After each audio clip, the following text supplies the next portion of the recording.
Hey guys, welcome once again. My name is Amit Yadav. तो आज की इस वीडियो में हम लोग बात करने जा रहे हैं कि जब हम लोग एग्जाम की अपनी प्रिपरेशन कर रहे होते हैं तो कंसिस्टेंसी को कैसे मेंटेन किया जाए। ठीक है, तो सबसे बड़ी प्रॉब्लम एक हमारे पास ये भी आती है कि जब हम लोग तैयारी कर रहे होते हैं, ठीक है, तो हम लोग क्या करते हैं कि बड़ा जोश में आके हम लोग अपने प्रिपरेशन स्टार्ट करते हैं। ठीक है, जैसे यूपीएससी की अगर हम लोग तैयारी कर रहे हैं या किसी भी गवर्नमेंट एग्जाम की या बोर्ड एग्जाम्स की, किसी भी एग्जाम्स की या किसी भी वर्क की, ठीक है, किसी भी चीज की अगर हम प्रिपरेशन कर रहे हैं तो जैसे ही हम प्रिपरेशन अपनी स्टार्ट करते हैं, ठीक है, पूरा प्लान बनाते हैं कि कैसे कैसे हम लोग प्रिपरेशन करेंगे और हम अपनी तैयारी स्टार्ट कर देते हैं। लेकिन तैयारी तो हम अपनी स्टार्ट कर देते हैं, ठीक है, लेकिन तैयारी स्टार्ट कर दी और हमने उसमें बहुत ही फोकस करके काम करना चालू भी कर दिया। ठीक है, क्योंकि इनिशियली हम लोग बहुत ज्यादा मोटिवेटेड होते हैं। ठीक है, जब काम हम स्टार्ट करते हैं तो कहीं से उसके बारे में हम लोग देख के आए होते हैं और वीडियोस वगैरह उसमें उसके बारे में काफी देखी होती है, तो मतलब कुल मिला के हम काफी ज्यादा एक्साइटेड होते हैं और बहुत ज्यादा मोटिवेटेड होते हैं, तो उस काम को हम फुल पावर के साथ करना स्टार्ट करते हैं। लेकिन धीरे धीरे मोटिवेशन, एक्सटर्नल मोटिवेशन कितनी देर तक टिकेगा, तो धीरे धीरे क्या होता है कि हमारा मोटिवेशन खत्म हो जाता है और धीरे धीरे फिर हम लोग काम टालने लगते हैं, है ना। कि अच्छा, जैसे सुबह सुबह हमको ये कोई चीज तैयार करनी थी, ठीक है, कुछ लर्न करना था, तो हमने शुरू में 1-2 हफ्ते किया बहुत ही फोकस के साथ। 1-2 हफ्ते के बाद कि किसी का बहुत ज्यादा फोकस है तो किसी ने 10-15 दिन तक खींच दिया, है ना, 10-15 दिन तक वो कंटिन्यू लर्न करता चला जा रहा है। लेकिन फिर भी कुछ दिनों बाद, 1 हफ्ता, 2 हफ्ता, महीने भर, ठीक है, इसके बाद क्या होता है कि वो अपनी प्रिपरेशन, मतलब उसकी कंसिस्टेंसी ब्रेक होने लगती है। ठीक है, जो फ्लो चल रहा था, जिस हिसाब से उसने जैसी प्रिपरेशन स्टार्ट की थी, जिस समय जितने पावर्स है, तो उतनी एनर्जी के साथ वो अपनी तैयारी को आगे नहीं ले जा पाते हैं, है ना। क्यों? क्योंकि कंसिस्टेंसी ब्रेक होने लगती है, मन हमारा इधर उधर भागने लगता है ना।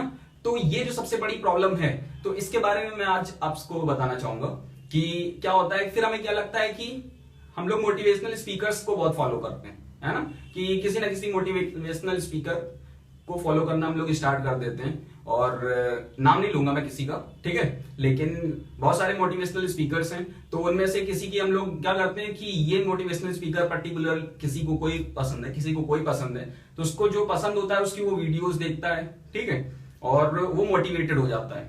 ठीक है, लेकिन वो मोटिवेशन 2 दिन 4 दिन बस इतने दिन का होता है।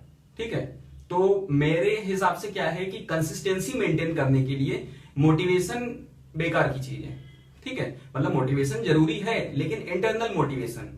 और फिर दूसरी चीज कि इंटरनल मोटिवेशन कैसे आए, इंटरनल मोटिवेशन भी तो नहीं आ रहा होता है भाई। तैयारी हम लोग कर रहे हैं, फिर इसके बाद कंसिस्टेंसी ब्रेक हो रही है। क्यों ब्रेक हो रही है? क्योंकि मोटिवेशन नहीं आ रहा है ना।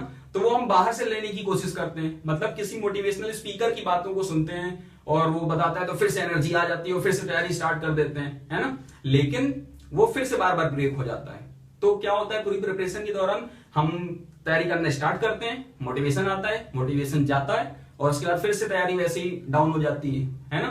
फिर बंद कर देते हैं, फिर से कभी मोटिवेशनल स्पीकर की किसी वीडियो देख ली, ठीक है, तो एकदम से फिर मोटिवेशन आ गया तो फिर से प्रिपरेशन स्टार्ट कर देते हैं। लेकिन उसमें प्रॉब्लम क्या होती है कि फिर से हम स्टार्ट करते हैं तो हम फिर शुरू से स्टार्ट करते हैं, है ना। तो मतलब शुरू से स्टार्ट किया, बीच में ही काम को छोड़ा क्योंकि कंसिस्टेंसी ब्रेक हो गई, है ना, मोटिवेशन चला गया, क्योंकि एक्सटर्नल मोटिवेशन है, 1-2-3 दिन, हफ्ते भर, महीने भर, इससे ज्यादा नहीं टिकेगा, है ना। तो इसके लिए मैं ये आपको बताना चाहता हूं कि मतलब मेरे हिसाब से, ठीक है, दीज आर माई थॉट्स।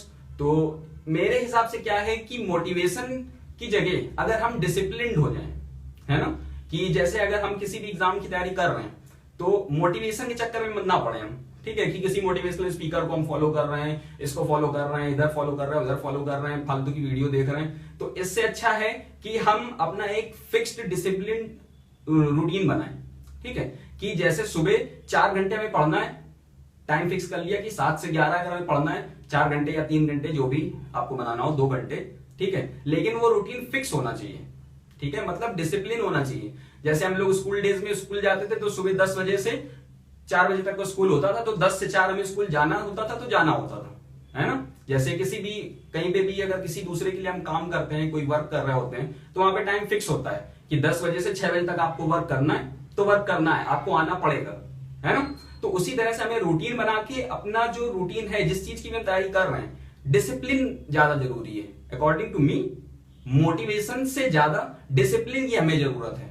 ठीक है, अगर हम डिसिप्लिन हो जाएं, मतलब कि अगर हमने सुबह का अपना प्लान बनाया, ठीक है, कि डेली हम कितनी देर पढ़ाई करेंगे, क्या करेंगे, तो डेली का जो फिक्स एम है कि दिन में 6 घंटे पढ़ना है, और उसका टाइम भी फिक्स होना चाहिए कि इतनी देर सुबह पढ़ना है या इतनी देर शाम को पढ़ना है, जो भी टाइम आपने फिक्स किया है उस टाइम पे हमें पढ़ना है तो पढ़ना है, ठीक है, कुछ भी हो जाए उस टाइम पे मैं बैठूंगा बस, ठीक है।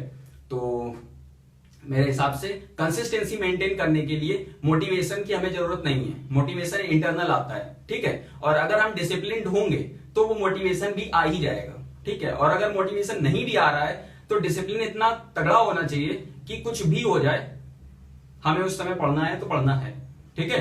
तो मेरे हिसाब से discipline is more important than motivation, right.